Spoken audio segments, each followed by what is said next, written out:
गांव की सच्ची घटना एक सबक लेने के लिए काफी है। एक दिन एक मुसलमान अपनी पत्नी और 8 बच्चों के साथ गांव के मुखिया के पास आया और गांव में रहने के लिए भीख मांगने लगा।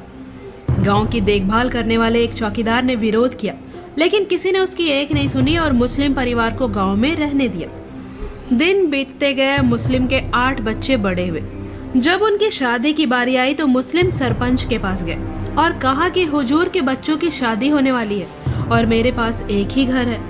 तो गांव वालों ने उसे एक बंजर जमीन दी और कहा कि तुम उस पर घर बनाओ। इसके बाद मुसलमान बनिया के पास गया और उससे पैसे उधार लिए।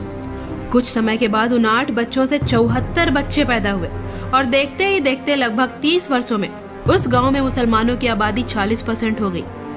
अब मुस्लिम लड़के अपनी आदत के मुताबिक हिंदुओं से झगड़ने लगे और अपनी औरतों और बहन बेटियों के साथ छेड़खानी करने लगे।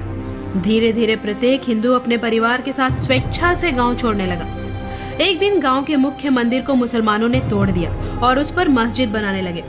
फिर बाकी हिंदुओं ने उन्हें रोकना शुरू किया। तब मुसलमानों ने कहा कि जो कोई अल्लाह के काम में बाधा डालता है उसे काट दो।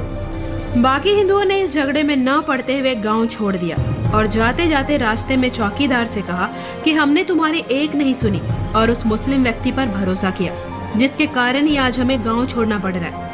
उस गांव का नाम पंचवटी से बदलकर रहीमाबाद कर दिया गया है। ये गांव महाराष्ट्र के अमरावती जिले में स्थित है। ये कहानी नहीं है, सत्य घटना है और ऐसी ही कहानी भारत के कई गांव और कई शहरों में मिल जाएगी आपको।